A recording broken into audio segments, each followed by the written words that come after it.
আসসালামু আলাইকুম এভরিওয়ান, সবাইকে নিপু লাইফস্টাইলে স্বাগতম। নতুন একটি রেসিপি নিয়ে চলে আসলাম।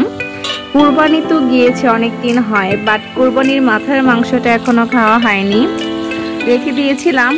তাই আজকে আমি কুরবানির গরুর মাথার মাংস দিয়ে একটি রেসিপি করব। সেটা হচ্ছে প্লেন ডাল দিয়ে আর ডালের রেসিপি। সেটা কিন্তু খুবই মজাদার হয়। এই যে আমি কিন্তু পেঁয়াজ আর মশলা হালকা করে বেজে নিয়ে এখানে যে পরিমাণ আদা রসুন লাগবে সেই পরিমাণটা এখানে দিয়ে দিলাম। আর গরু মাংস যেহেতু এখানে আদা রসুনের পরিমাণটা একটু বেশি রাখবে, আমি কিন্তু এখানে অনেক যতটুকু প্রয়োজন অনেকগুলি দিয়েছি আর বড় একটা কড়াইতে বসিয়ে দিয়েছি। আর এখানে মশলা হিসেবে দিয়েছি আমি জিরে গুঁড়ো, ধনে গুঁড়ো, মরিচের গুঁড়ো আর হলুদের গুঁড়ো। এখন এগুলো সবগুলো মশলা একসাথে করে আমি অল্প অল্প করে বুনে নিব। আর তেলের পরিমাণটা একটু কম দিয়েছি, কারণ মাংসের মধ্যে থেকে একটা তেল বের হবে, এর জন্য তেলের পরিমাণটা একটু কম দিয়েছি। আমার কিন্তু মশলার কালারটা দেখেন, উপরে কিন্তু তেলটা বেশি উঠেছে। আমি এটা ভালোভাবে কষাবো 2 থেকে 3 বার। আর আপনারা যারা ঝাল বেশি পছন্দ করেন, ঝালের পরিমাণটা একটু বেশি দিলে খেতে ভালো লাগে। নর্মালি মাথার মাংস একটু হাড্ডি টাইপের হয়, আর জাল জাল রান্না করতে হয়, তা না হলে কিন্তু ভালো লাগে না। আমার মশলাটা কিন্তু অলরেডি কষানো হয়েছে, তাই এর মধ্যে আমি আমার মাথার মাংসগুলো অল্প অল্প করে দিয়ে দিচ্ছি। আমি কিন্তু একেবারে সবগুলো মাংস দিব না, অল্প অল্প করে দেব আর মশলাটা ভিতরে বুনে নেব আর কি। কারণ যেহেতু হাড্ডি টাইপের মাংস, এটা নাড়াচাড়া করতে অনেক সমস্যা হয়। এখানে কিন্তু 4 কেজির মতো হবে। এই যে দেখেন, এই পিসগুলো এই টাইপের করেছি, একটু মিডল, একটু বড় ছোট মিলিয়ে। আর মাথার মাংস বললে কি, এখানে কিন্তু মাংসের পরিমাণটা বেশি, হাড্ডিটা দেখা যাচ্ছে, বাট মাংসটা কিন্তু অনেক বেশি। বাজারে কিনতে গেলে কিন্তু এগুলো একসাথে মিক্স করে দিয়ে দেয়, তখন আর আমরা বুঝতে পারি না। আমার সব সময় মাথার মাংসটা খেতে খুবই ভালো লাগে। হাড্ডি, তারপরে একটু নরম অংশ, অনেক কিছুই থাকে। আমার কাছে সত্যিকারে অনেক ভালো লাগে হাড্ডি চাবাতে। আর এই যে দেখেন, আমি কিন্তু এই যে প্লেন ডালটা দিয়ে রান্না করব। এটা কিন্তু এর আগে একটা ব্লগ এসেছিল, সেটার মধ্যে দেখেছেন ডালটা কিভাবে প্রসেসিং করে না হয়েছে। এটা কিন্তু গ্রাম থেকে নিয়ে আসা, অনেকটা মুগ ডালের মতোই খেতে, দারুণ।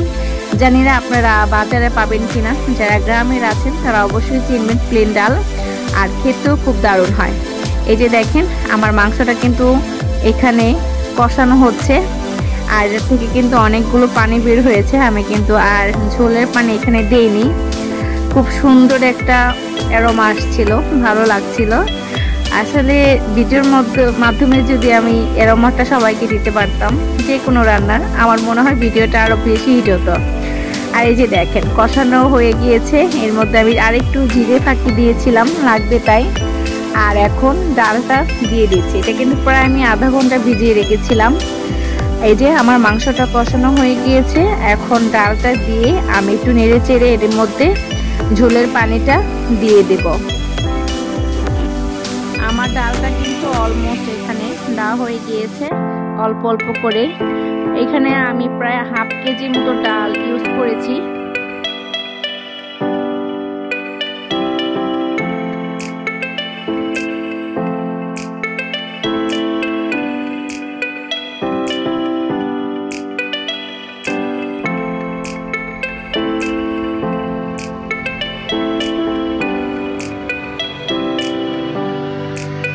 আমার কষানো হয়ে গিয়েছে, এখন এটার মধ্যে ঝোলের পানিটা দিয়ে দিব যে পরিমাণে, সেটা কিন্তু আমি এখানে দিয়ে দিচ্ছি। এই যে দেখেন, এই পরিমাণে ঝোলের পানিটা দিয়েছি।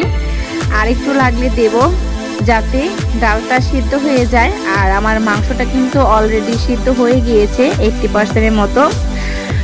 আর এই যে গরম গরম ভাতের সাথে যেহেতু খাবো, ভাতটাও বসিয়ে দিয়েছি এক চুলাতে, আর এক চুলাতে আমার মাংসটা হচ্ছে। এই যে হালকা বলক চলে এসেছে, ঢেকে দিয়েছিলাম, পুরোপুরি বলক চলে এসেছে এখানে। আর এখন আস্তে আস্তে এটা হবে। আমি ঢাকনাটা তুলে দিলাম। এই যে দেখেন কালারটা কিন্তু সুন্দর এসেছে, ভাতের বলকটাও চলে এসেছে।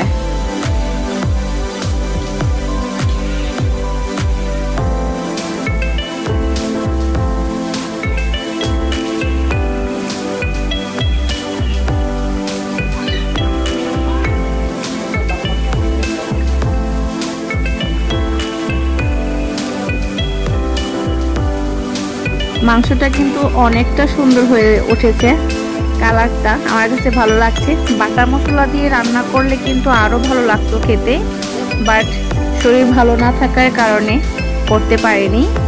আর খেতে বসে গিয়েছি গরম ভাতের সাথে মাথার মাংস, সাথে একটা শসা নিয়েছি, আর এখন বসে বসে খাচ্ছি। কেমন লাগলো ভিডিওটি অবশ্যই জানাবেন। আল্লাহ হাফেজ।